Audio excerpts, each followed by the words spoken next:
T-minus 10, 9, 8, 7, 6, 5. All three engines up and burning.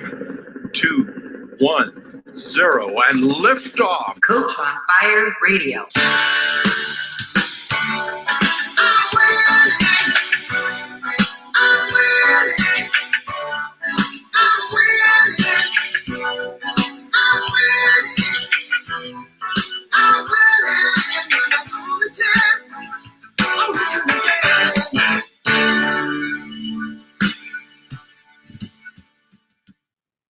Hey everyone, welcome again to another edition of your Journey to Success podcast, brought to you this week by Lupe's Cleaning. I'm your host, Kenny Weiss. I'm a life coach, speaker, and author here based in Phoenix.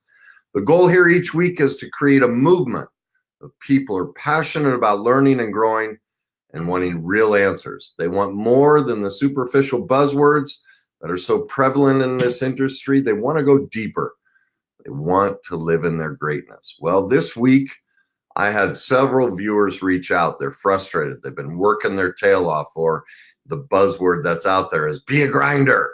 They're all grinding away, trying to succeed, and things aren't going the way they want. And they're like, why isn't this working?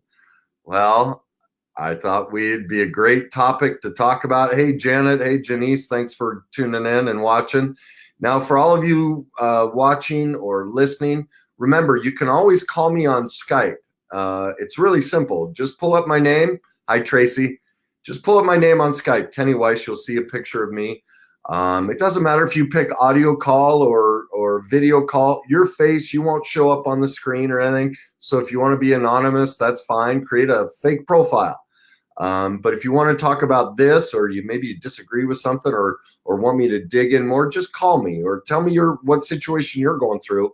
Call me and we can talk about it. Or if there's some other topic because you've watched other shows and maybe you saw one, didn't get an answer that you were looking for and want to talk about that, we can talk about anything. So don't forget, reach out to me through Skype if you have certain questions. But let's get started with this grinder. I call it the Nike philosophy. We've all been raised, come on, just go do it, right? You know, I mean, that's the whole Nike mantra is just do it. Well, it doesn't work. And think about it. What do you do on those days? We've all had those days, right? Where we just don't want to do it. We don't feel like it. We don't have the energy. We're down. We're depressed. And what happens? How do we end up feeling inside when we aren't able to just do it? Well, we destroy ourselves, right? See, the whole grinder and Nike philosophy and the whole success model we've all been taught since childhood, the grind it out and come on, go, is all based on shame. It's based on self-hatred, anger.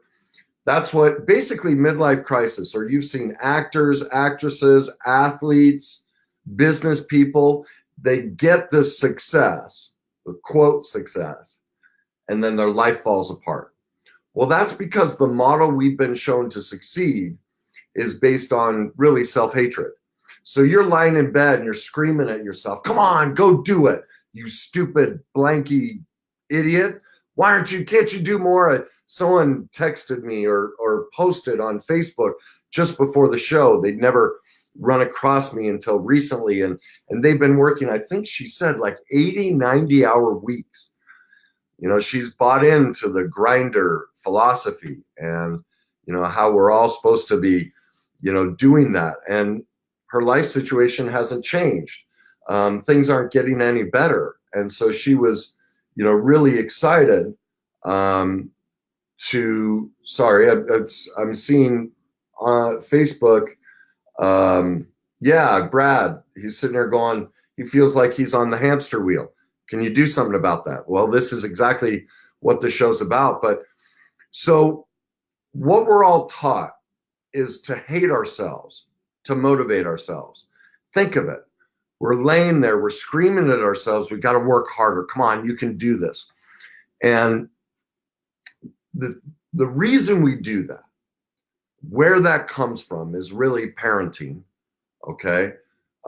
It's the model, it's really an old school model that was used really prevalent in the early 1900s and really extended up until kind of the late 60s, late 70s. The whole parenting model was just shut your feelings off and go do it. And if you can't do it, you got whipped to do it, right? A lot of kids, Depression era kids, our parents, the parents that came after, that was the model. Look, kid, you don't have a choice. I don't have time to deal with you. I don't have time to care about you. We got to put food on the table.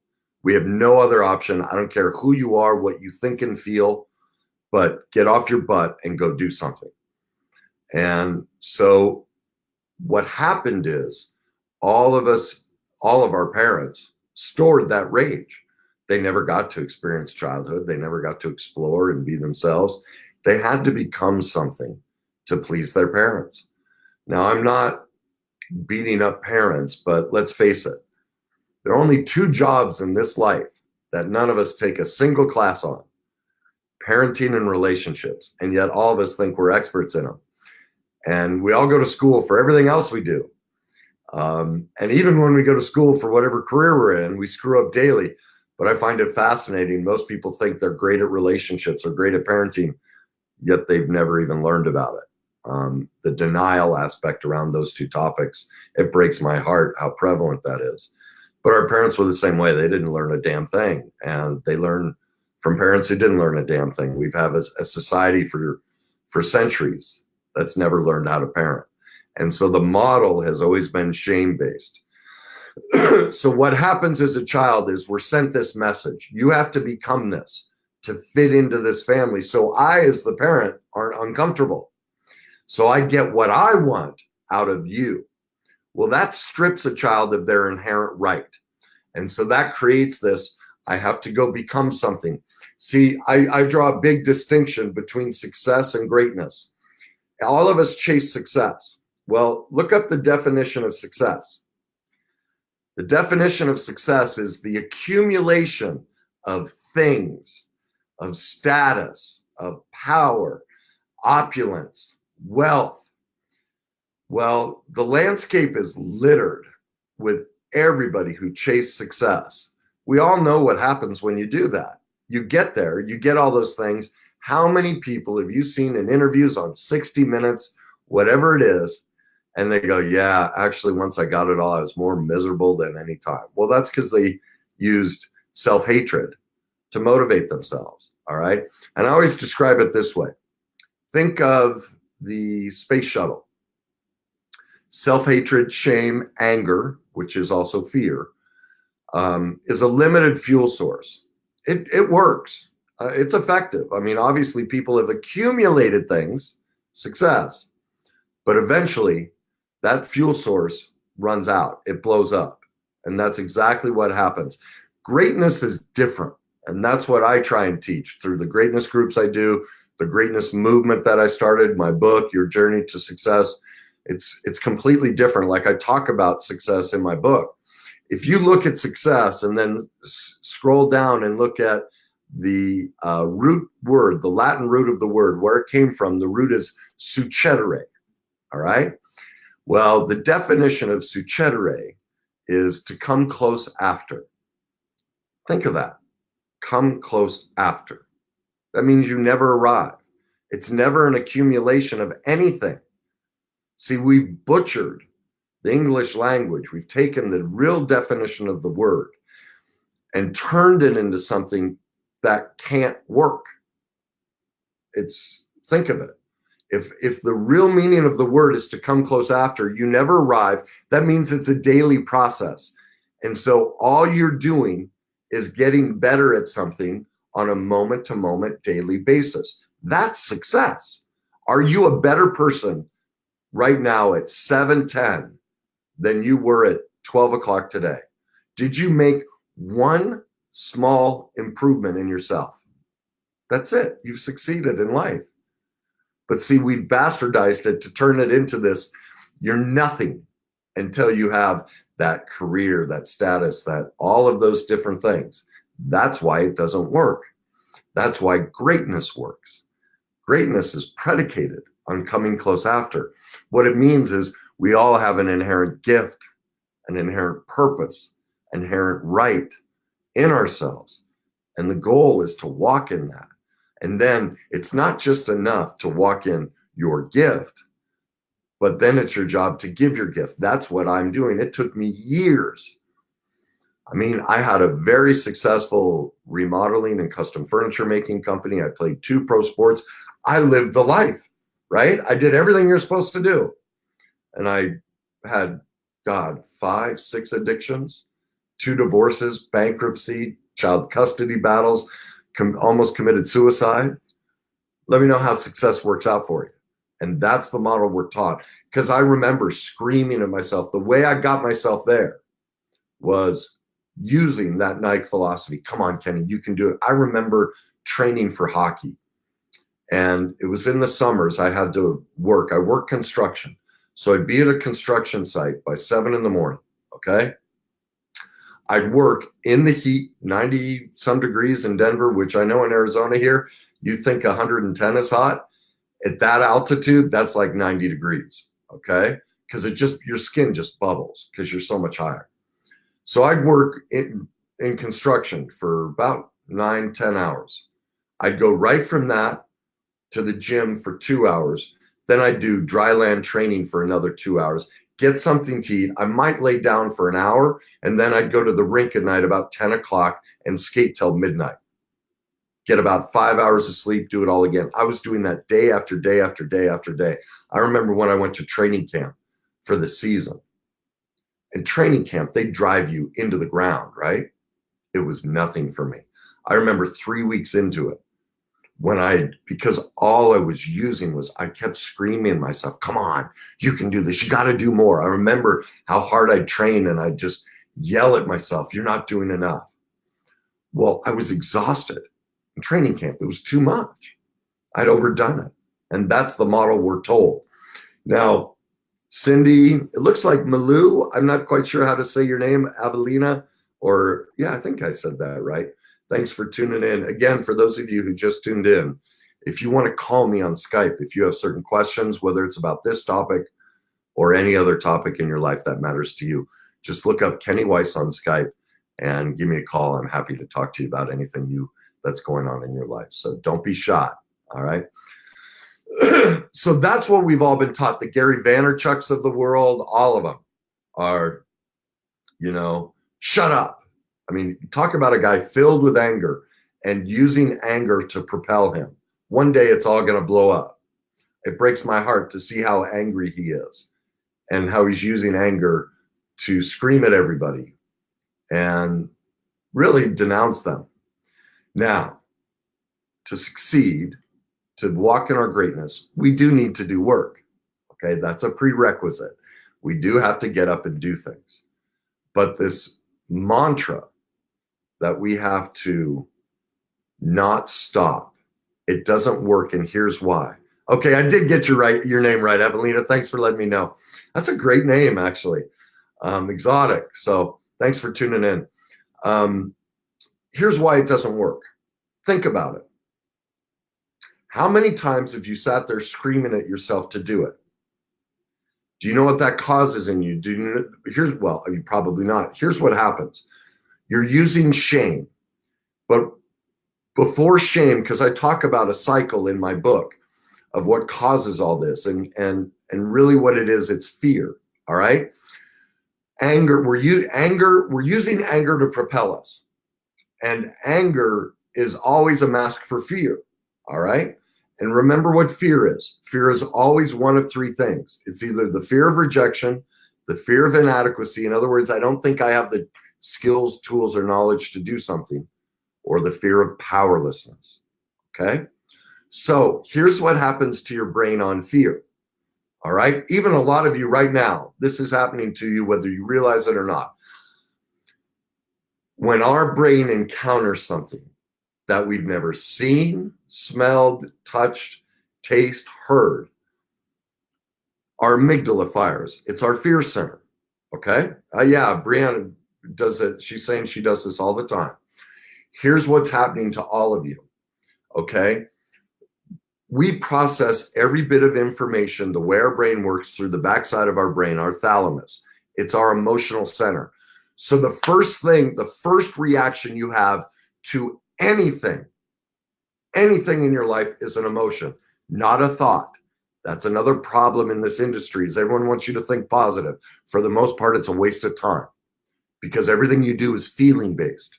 So you have to learn to shift the way you feel if you want to shift the way you think. Think about it. How many times have you yelled at yourself, I'm great, I'm great, I'm great, but you don't feel it? You're saying the words, but inside in your heart, you're like, I don't agree. This isn't who I am. See, that's why you have to shift the way you feel. The words and the thoughts don't work.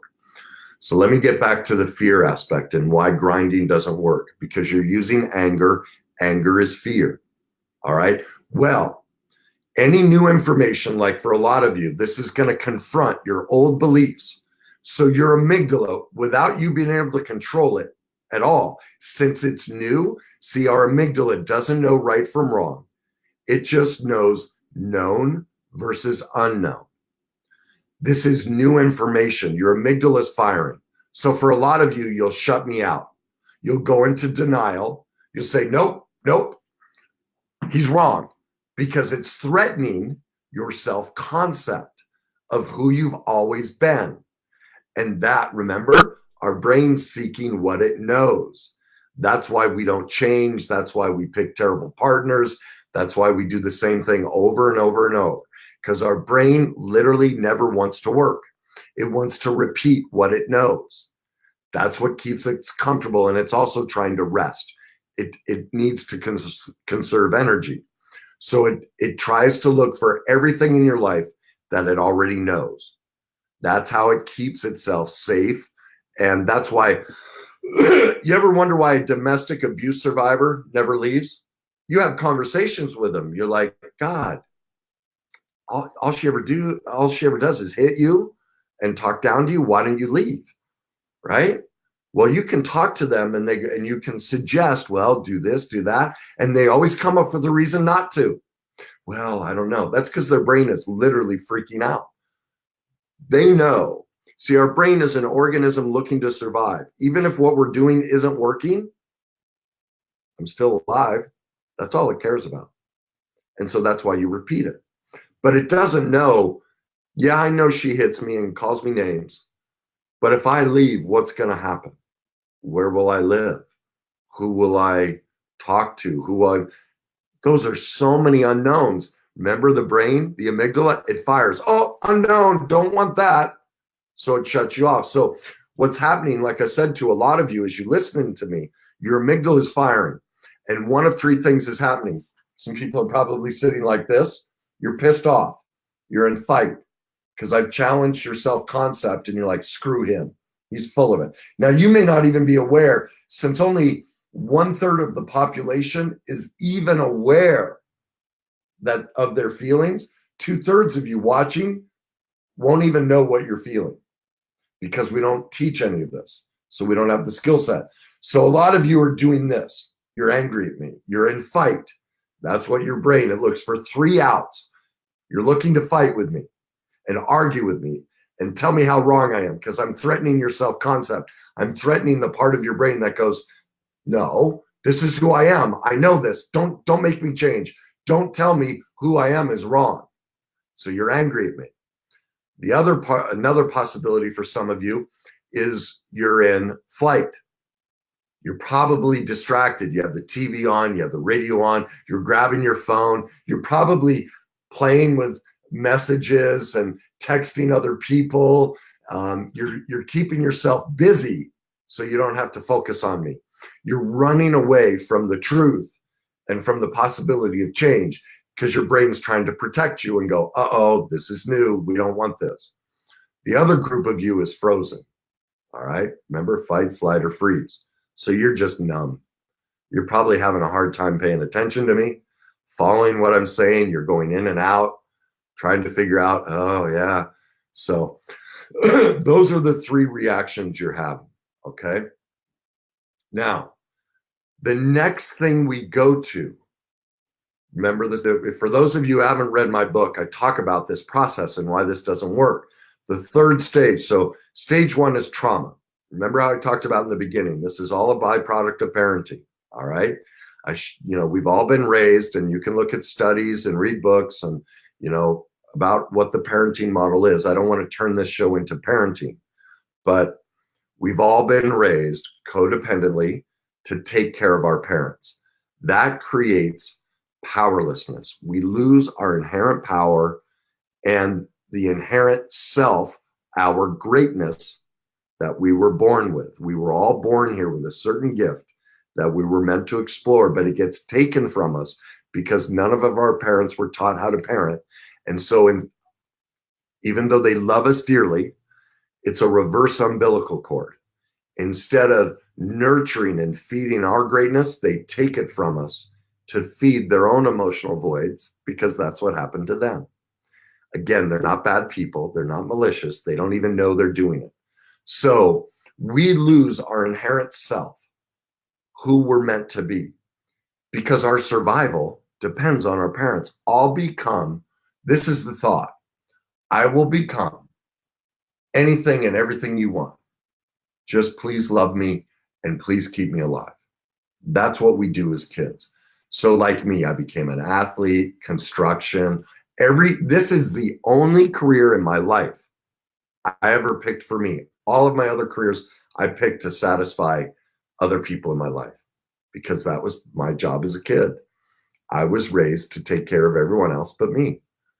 No one taught me how. Okay. And that's what we all do. I hear this all the time. Like I love to read dating profiles. People say, I'm sarcastic. I'm this, I'm this, I'm this. And I'm going, no, you're not. No, you're not. That's just the adapted personality you had to grab to survive what you went through. The real you is most likely very different than that. But no one's shown us how. And that's what my greatness groups and the book shows you, is how to find that, because I had to go through the process myself. So that's the first stage, the trauma. Because of that vacuum, the loss of self, we drop into fear. I just explained that. Now, because of those overwhelming feelings, which I just described to you, that sends us into stage 3 of the cycle, which is shame. And shame is the sense that I have no worth. Now, everyone confuses guilt and shame, all right? They act and do shame, but they call it guilt. And let me give you the difference, okay? Janice, hold on. Yeah, Janice, right here. She's saying, my brain is wanting me to go to another room right now. She's trying to flight because this is challenging her self-concept. That's exactly what I do. And Julie just tuned in and said, good for you, Julie. She said, I stopped grinding so I can watch this. Good for you. That's awesome. Well, go back and watch the beginning when you stop grinding, and then you can get caught up on what we're talking about. But it looks like Brianna stopped grinding too. Good for you, both of you. All right, so the difference between shame and guilt. All right, guilt is, let's say I showed up late for my show. Okay, this would be guilt. God, I hate being late. It's not who I want to be. It sends a message that I just don't care about people, that I don't respect their time, and that I'm not good with I'm not good with my schedule. Now, maybe it's because I was coming from an appointment and there was a big traffic accident. Okay. So when we're in guilt, what we'll say is, let me do it different. And when we're in guilt, well, God, I'm so stupid. Man, everyone hates me. They're going to think I'm so stupid because I showed up late. They're going to think I'm irresponsible and all that. So that's how most of us use guilt. We destroy ourselves and say what a bad person we are. Think of it. When you've made a mistake, how do you talk to yourself? I guarantee all of you go, I'm such an idiot. Oh, why'd I do that? Oh my God, I'm so stupid. Everyone's going to see what an idiot I am. Blah, blah, blah. You just rip yourself. Hey, Eddie, thanks for tuning in. That's not guilt. That's shame. Shame, we take our self-concept and we destroy ourselves. We ridicule ourselves for making mistakes or being imperfect. That is not guilt. Guilt is this. I was late for my show. That's not the image I want to project to people. So one, it's an ownership. I was late. I own it. Two, I recognize, wait a minute, who do I want to be as a person? This doesn't line up with it, being late. Here's the critical part with guilt. Then we put a plan in place. Okay, wait. All right, well, I couldn't do anything about the traffic accident. So I think next time, if I have a meeting before my show, I'm gonna plan to leave. I'm gonna give an extra 10 minutes so this doesn't happen. So guilt is an awareness process, ownership and putting a plan in place, but I don't destroy my self-concept. Okay? Now, none of us have been taught how to do that. Instead, even our parents go, "You're so stupid. What were you thinking? God, don't you know better? Come on, you're smarter than that," right? Haven't we all been talked to? Somebody type in all of you people listening, type in the way your parents shamed you. Little phrases they said. If you don't, here's what I'll do. I won't say the names because I don't want anyone to feel exposed. If that worries you, I will just say the phrases you've all heard when you were imperfect as a child. They're like, "Come on, what were you thinking?" Right? So that's the grinder mentality. You end up, when we go into shame, the third part of the cycle, we use what I call our mantras. Like that's how I used to motivate myself, is I used words that my dad said to me. "Come on, you can do better than this." I repeated that mantra over and over and over. And that's what grinders do. That's the Nike philosophy. Come on, just do it, you idiot. You're worthless unless you do it. Get off your ass. Come on, you lazy son of a blank. That's how we talk ourselves to be a grinder. Come on, you're not doing enough. That's pure self-hatred. Okay, here's somebody who's saying that they're guilty of that as a parent. They're all over their teenager. That's a different show. I have previous shows I've talked about that and how to stop doing that. I don't want to mention your name just in case you don't want it public, but there's a great book called Parenting with Love and Logic. Buy it immediately.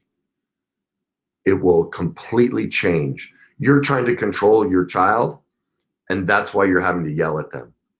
This will show you how not to do it. Now, get my book to learn why you're doing all that and how to stop the feelings inside of yourselves. So for the person who just said that, those are the two things. Get Parenting with Love and Logic by Dr. Klein, Foster and Klein, and then grab my book. And those will be the two ways you can overcome that. So that's what the grinder mentality is based on. It puts you in a place of negative self-judgment, self-hatred, and dislike for yourself. So we can never live up to that. All we're ever doing is falling short as a person. Now, here's the thing. When we hate ourselves, when we talk to ourselves like that, when we use anger, remember what anger is? Remember what I talked about earlier. Anger is fear. Well, here's how your brain works. The second you go into fear, the blood flow stops to the front part of your brain. You can't think. You can't come up with solutions. That's why you're grinding away 80, 90 hours a week and wasting your time, because you're in so much fear about being less than, about not being good enough, that you're just spinning your wheels like somebody else sent the picture of a hamster wheel. You're not even thinking. All of your decisions are split. You don't even have, when you sit and try and think, you go numb and blank. You can't come up with a solution because your brain isn't working. You're not even in cognition because you're so afraid, because you're using shame, which is self-hatred, and hatred is anger, and anger is fear. And that's why being a grinder doesn't work. It stops you from being able to use the one gift we as humans have over everybody else: cognition, the ability to think and reason. And the grinder mentality is a mentality and a construct that sets you up to never be able to use the gift that humans have. That's why it doesn't work. And so you spend countless wasted hours grinding away. beating yourself up. And then you feel worse about yourself. So I want to look at some of these. Somebody said, Dad used to say, get your head on straight or I'll disown you. Think of that. Get your head on straight. Well, if this person's a grinder, what are they doing? All they're saying to themselves is get your head on straight if they can't come up with a solution. Breaks my heart. And so when they're talking to themselves that way, what is that? Shame, self-hatred, hatred, anger. Anger's fear. They're stopping their ability to think. See, we're replaying those messages from childhood. It keeps us, the grinder mentality keeps us replaying all that self-hatred and negative messages from childhood, so we can't use this. That's why it doesn't work. Somebody else said, it sounds like, Brianna, this is what you do. You're in so much fear because you said amen. So what that tells me is you're in so much fear. You can't think. Oh, here's somebody else said, you'll never make it into God's kingdom. Yeah, religious. Religious parents are the most shameful because they threaten you with God and salvation. And so think of that. Think of how scary life is for somebody who grew up with highly religious people, parents. There's always the threat that your whole life is a waste because you don't even please God. Even though the Bible says God loves everyone and everything, the parents have said, oh no, not you. No, God doesn't love you. You're the one that God doesn't love. That's the message they send. Breaks my heart. Again, they're not bad people, but nobody teaches this stuff. They think they're motivating their child. They're destroying their child and keeping them from their greatness. Okay? Yeah, Brianna, total fear. All right, remember, some of you, it looks like a lot of you listening, I've triggered a lot of stuff. If you want to call and talk about it, remember, you can call me on Skype. I'm going to, real quick here, I'm going to the sponsor who made this show possible, I want to talk a little bit about them. And don't go away, because as soon as I finish talking about them, I'm going to get to the solution and all the different ways to get out of the grinder mentality and switch into what I call the let it come philosophy, and how to let your greatness and success come to you versus the model we've all been taught. Okay. So Lupe's Cleaning is who sponsored tonight's show. Pardon me. And Lupe's Cleaning is a full service company that handles both residential and commercial cleaning. Now, Lupe's isn't your typical cleaning company. Besides doing a phenomenal job on your home or even commercial, your business property, they do little things that are different. You just never know what sort of special touch they're going to do. You may walk in and find a bouquet of flowers, or Valentine's Day. Like my house, they came in, I'm not dating anyone, big balloons and hearts and flowers and candies. One of the things I love, I'll pull my garage door opens, my shoes are all lined up. I love a clean house, so I'm very tidy. I'm not a mess. So I just love that. So they do those special little things. It's a personal, thoughtful touch that sets them apart. They'll go into my fridge, clean it, and organize it. I love it. It's amazing. Now, for all of you listeners out there in the Phoenix area, they're offering a 25% off discount to anyone who mentions this ad and hearing it on my show. So make sure you give them a call today. Mention you heard it on my show, Your Journey to Success podcast, to receive your 25% off discount. Their phone number is 602-301-2577. That's 602-301-2577. One more time, it's 602-301-2577. Thank you, Lupe's, for making this possible. It's really awesome. Okay, let's get back to this. So,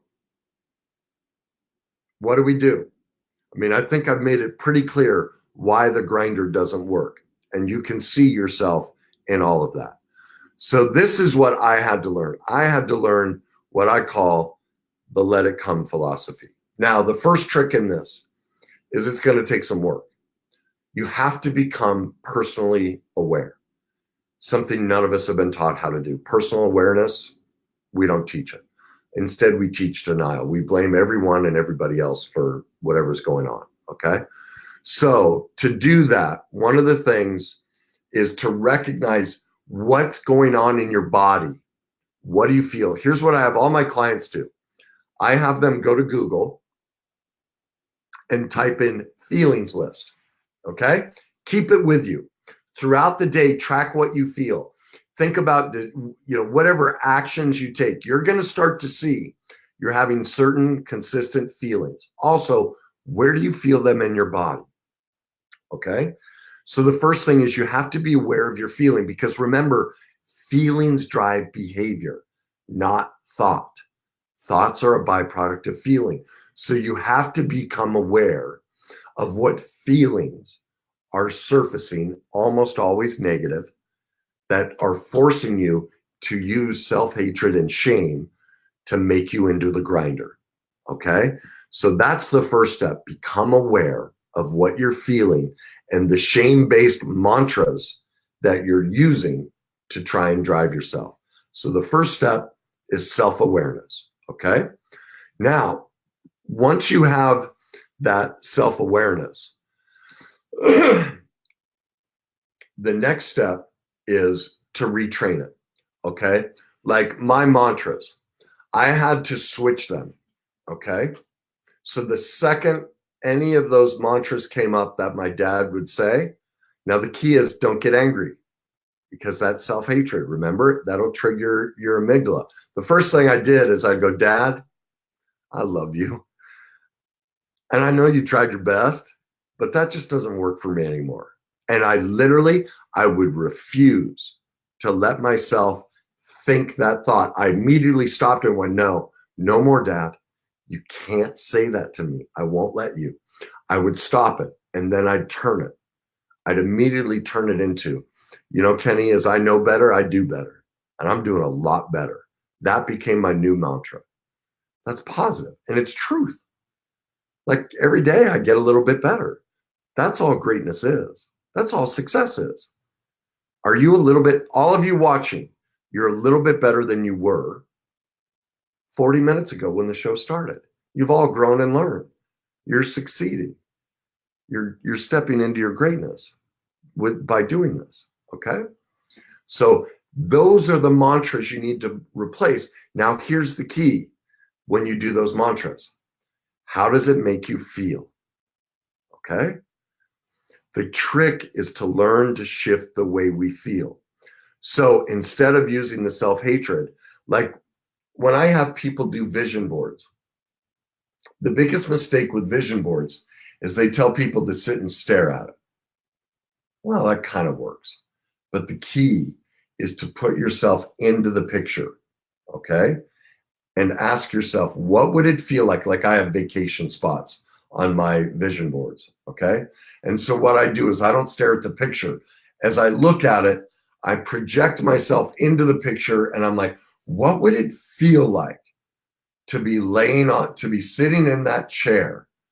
Like there's one with this, all the doors are open and you can see in the palm trees, the wind's blowing in the ocean, the waves from the wind.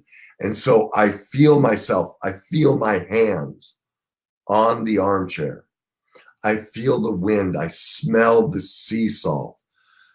I'm literally in the picture. I feel it. So when that mantra comes up of self-hatred, it's a positive, loving, look, I can't let you into my life anymore. No more. And then pick something that's positive and ask yourself, what would it feel like if I believed that about myself? What would it feel like if I really liked that I'm growing, that I really believed I'm better than I was? Sit in that feeling. I don't want to get into the science of it, but you're trying to create what's called a new neural pathway. And that will start shifting you out of the grinder mentality, okay? So the first step in this is to retrain your emotions and your brain. So your amygdala, see if we like each other or like ourselves or feel good about ourselves, our amygdala doesn't fire. It goes quiet. Now we have to get our brain and our body comfortable with this new feeling so the amygdala doesn't fire. Once we calm that amygdala down, we can get into thought. Let me give you some other ways to calm the amygdala down. Breath work, meditation. Now, a lot of people freak out about meditation, in most part because people have made meditation into something like really difficult and hard to understand, like it's this big, I don't know, voodoo process. It's simple. All meditation is listening to your breath. That's it. See, there's what happens in your brain. Just try it right now. Try sitting there and listening to the breath coming in and out your nose or mouth. You see, when you do that, there's a mechanism in our brain that shuts off thought. You literally can't think. All those running fear thoughts that you all have, ADD, ADHD, all that is rampant fear. It drives me nuts. All the pills they're giving to people, they need to teach people about fear and how to calm their fear, and they won't have ADD or ADHD. It's just rampant fear.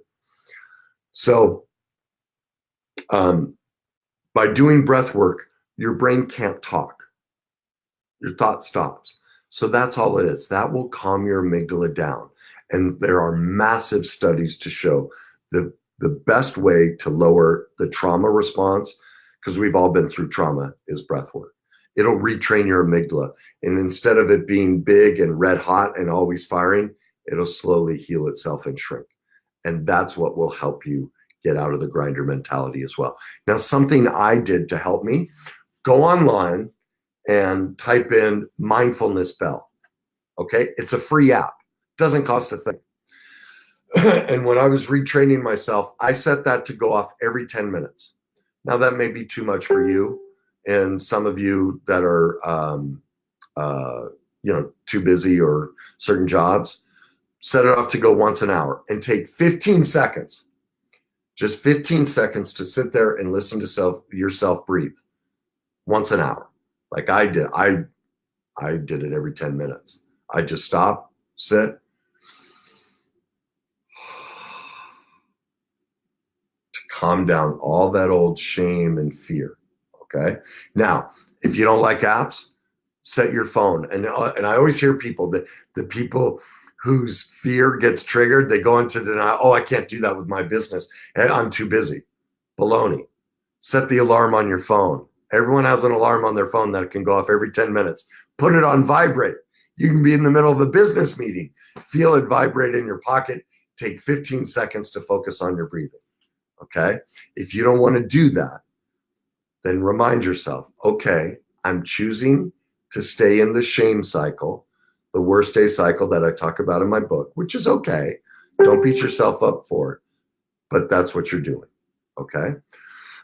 So that's part of it, is learning to calm that down. Now, the next thing is, because of the grinder philosophy, we've all been, told success is only success once we've achieved something. Remember what the definition is? It's opulence.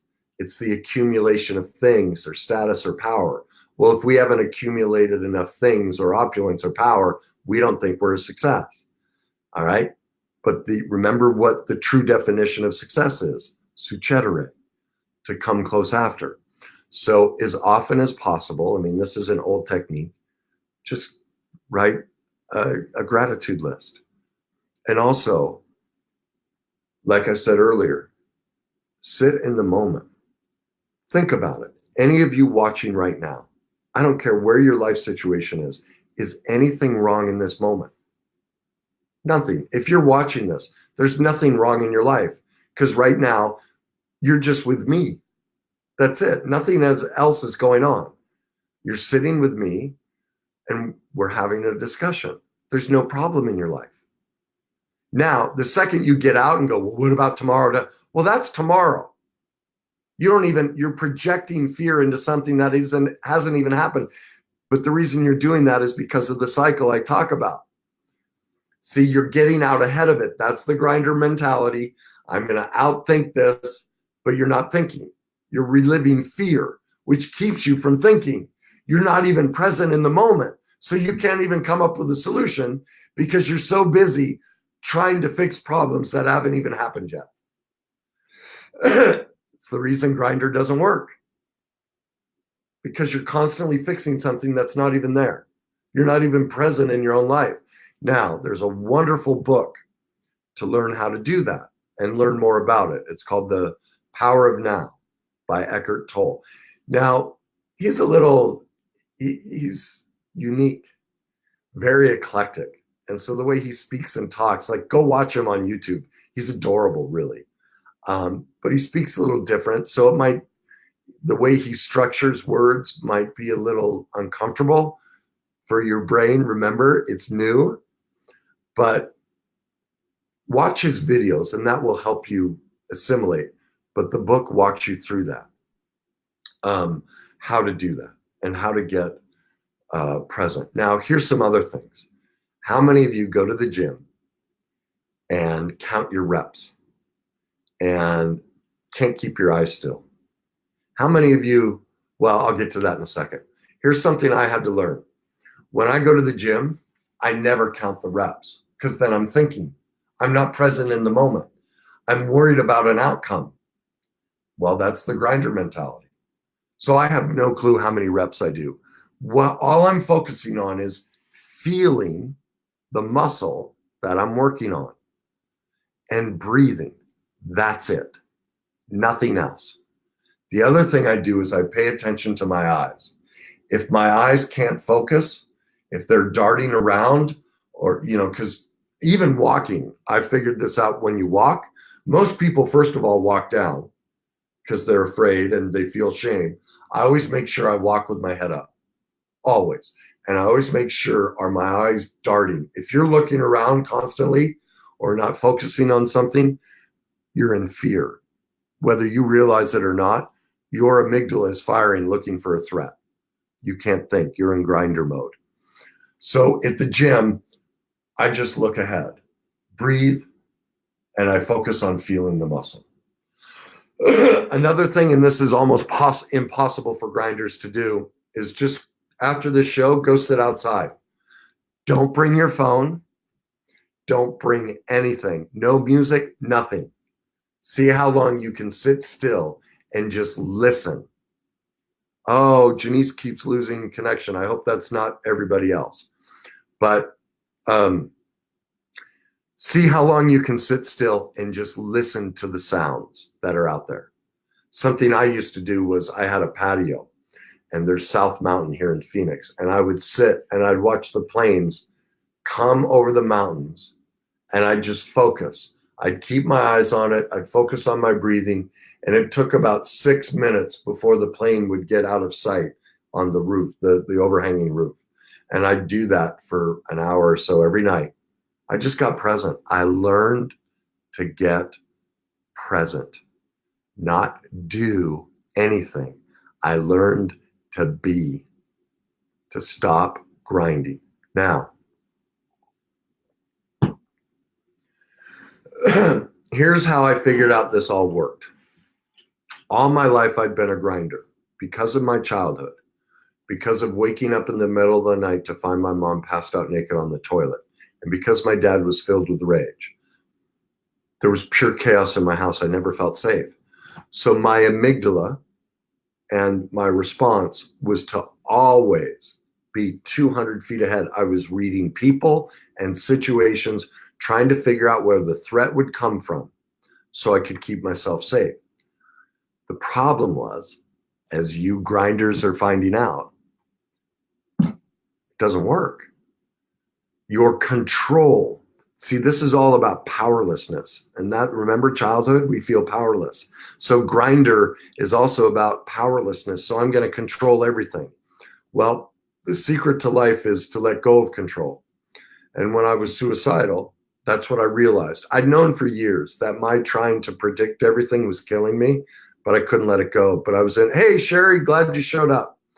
I realized I couldn't do it anymore. And so this is what I did. I'll never forget the day. when I realized I couldn't commit suicide, that I couldn't write a note to my kids that wasn't full of BS because I knew too much psychology about it, I went to bed that night and I said, tomorrow I have to wake up and not know what to do. Not. And I remember walking down the hallway and kind of like walking into, it's like, is it the Green Mile, the death chamber? It's like I knew as I walked towards my bedroom who I was dying. I wasn't going to be that person. The next morning I woke up, I walked out of my bedroom, I stood at the entrance to my dining room and living room, and I just stood there and I was quiet. And I just said, what do I do now? And I stayed quiet. I just sat there. I didn't think. I didn't try to figure it out. I didn't run through 1,000 possibilities, which is what grinders do. I just sat there and I got quiet. And after a little over a minute, I heard, go sit on the couch. Okay. And I knew it was a voice that was different. And so I sat on the couch and I was just crying. Both when I was standing there, I was just bawling. And then I sat on the couch and I'm still crying. And I just sat there and I'm like, I started to go, I just stop, Kenny, stop. Just let it come. And I sat there for, I don't know, maybe 5 minutes. And all of a sudden I heard a voice go, walk to the gym. Okay. So I walked to the gym. The second I started to grind and try and figure something out, I stopped. No, stop, Kenny. No, let it come. It's hysterical. When I was writing my book, when I was trying to describe this let it come philosophy, I came to that chapter. Geez, how do I describe this? I sat in my office for 2 or 3 hours trying to type. I couldn't get anything. I'm like, oh, I need a break. I don't know what I'm going to write. I'm freaked out.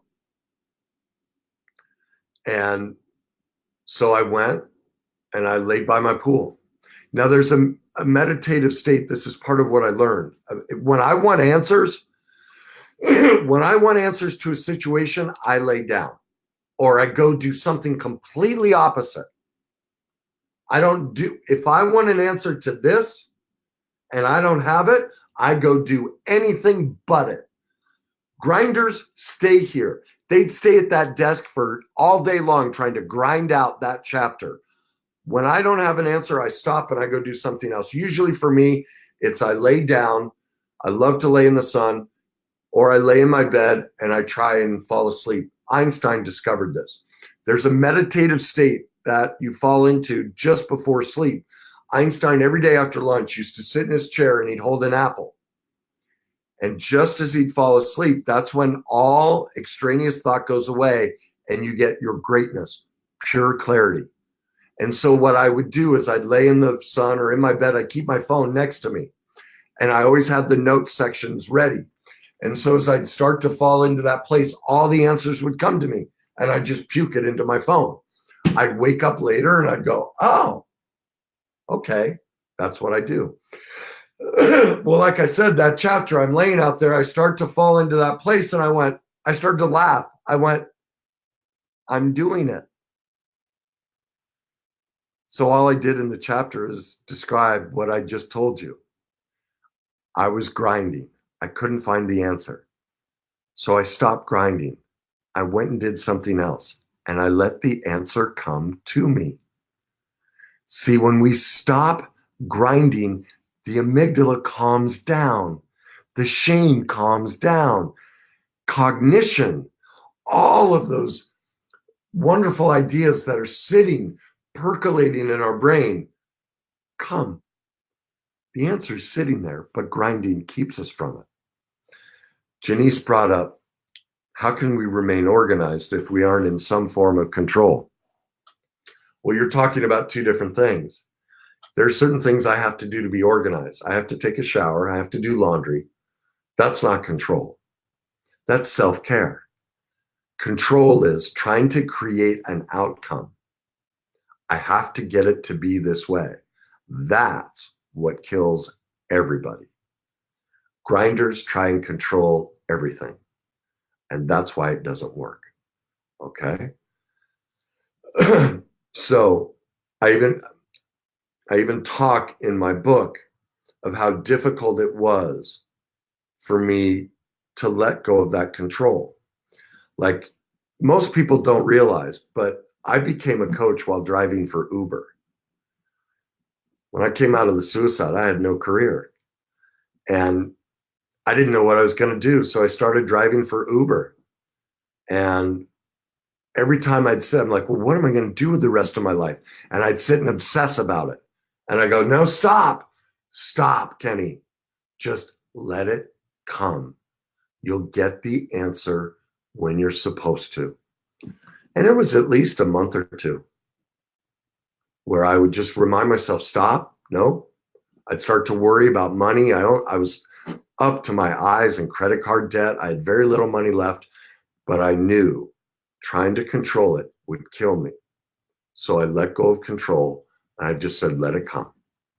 Well, one day I come in from driving in the morning. I flip on the TV, I'm making a sandwich, and that show, Selling New York, that real estate reality show, is on. And there's this kid, Luis. He's not on the show anymore. He's this Latin kid, and he's incredibly flamboyant.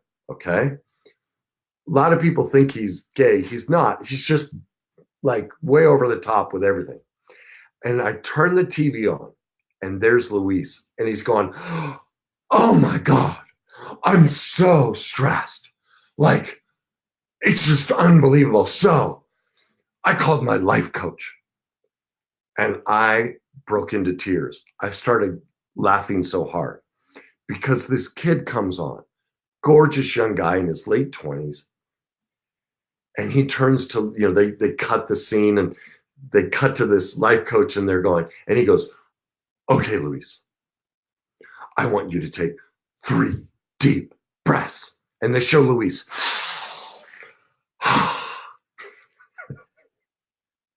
And then they cut to Luis, and he's like, oh my God, I feel so much better. And I lost it. Now, breath work helps, but I started thinking about it. For 30 years, I've been studying psychology. I ran groups, all the work I've done, and it hit me. If there's one thing I'm gifted at, it's this. This is my greatness. I just broke out into tears. I had an answer. I went back into the car, and you know how it is if you've ridden an Uber. What does everyone do when they get in as a passenger? So, what's your real job, right? Well, the first ride I picked up a couple, and they asked me, so what do you do? And I kind of paused, and I went, I'm a life coach. And they went, really? And the guy started telling me about a work situation that he's trying to control, and he's miserable, and he's losing weight, he's losing his hair, he's having all these health issues. And I pulled the car over, and I asked him 3 questions, and he had his answer. And the next thing you know, it was 10 minutes later, we're standing outside the car. Both he and his wife are crying, hugging me. You see, the answer's sitting inside of us. Our greatness is waiting for us. It's in every one of us. But being a grinder is killing you. Controlling everything is killing you. Do the work, the self-evaluation work that I talk about in my book. Learn how self-destructive we all are because of what we've been through, and how us trying to grind to control everything is exactly what keeps us from succetere, from true success, true greatness. I achieved a lot of things. I got a lot of things. But I never found peace. I never walked in my greatness. I never succeeded until I learned to let it come. If you want to know more about this process, if you want to know more how to find that, because it's only an hour, get my book. I describe the whole process on how to find it, how to discover how you're controlling things, and you're setting up your own failure, your own grinder mentality, I show you the process even more deeply than the suggestions I gave you tonight on how to stop being a grinder and how to learn to let it come to you and become the person you want to be and have the success you want to have. It's waiting there for all of you. If you think this show helped you, please share it. Please let other people know. That's why I do the greatness groups. I want to fundamentally change society. I want to get rid of this grinder mentality because it's killing all of us. It doesn't work. Please spread the word. If you want to, a lot of people want to work with me individually, but they can't afford it. That's why I do the greatness groups. I teach all of this. It's $79 a month, whether we meet in person or online. It's dirt cheap. And I teach these concepts. And the whole point of the greatness movement, the greatness groups, is to teach people how to do this so we can fundamentally change society and we can walk in succedere and greatness, not success. So I want to thank you all for tuning in today. I really appreciate it. I want to thank Lupe's Cleaning for supporting the show and making it possible. Remember, as I always like to say, when you see greatness in others, all you ever seen is the best version of yourself. So if you're looking for more solutions, please come here every Sunday night at 7 p.m. Subscribe, add me as a friend, tell your friends about it, call in with any questions you have. You can also, please go to my YouTube channel, subscribe to it. I have over 100 different videos on different topics, free information that'll help you in every area of your life. Please go subscribe. And I post all of the shows onto the YouTube channel as well. So you can always go back and rewatch them at any time. Pick up my book, Your Journey to Success. It'll walk you through the whole process. And I talk about things no other author, speaker, therapist, coach I've seen anybody talk about. It'll change your life. The other thing is like I said, the greatness groups. Go to the www.thegreatnessmovement.com if you want to learn more about that and the fundamental shift we're trying to create. And if that's something you want to be a part of, if you want to change society, that's how we'll do it, because it has to be bigger than me. It can't be about me. It has to start with me and me teaching it, but it has to grow beyond me, where people like yourselves are like, no, this is the right way, and you teach it to everybody else. And that's the ultimate goal of the greatness movement. Okay. So anyway, thank you all for showing up tonight. I really appreciate it. Thanks for all the comments, suggestions, and sharing. Lots of you. Sherry, thank you for the compliment. I really appreciate that. I'm glad you get something out of this. Janice, Julie, gosh, I'd be here for another 10 minutes thanking everybody and all the great comments. So I really appreciate you taking time out of your life. And I hope this is of value to you. Please come back next week. Send me private messages. Tell me what topics you want to learn. What area of your life do you want more greatness in? I want this to be about you and the things you need. So anyway, thanks again, everybody. Have a wonderful week, and we will see you all next week. Dance with me. Come on. I can do anything. I can reach any goal today. I can do what I want. I can be what I want to be.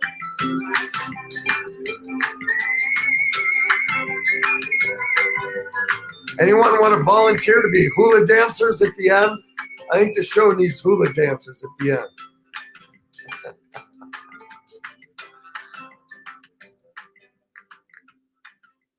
Coach on Fire Radio.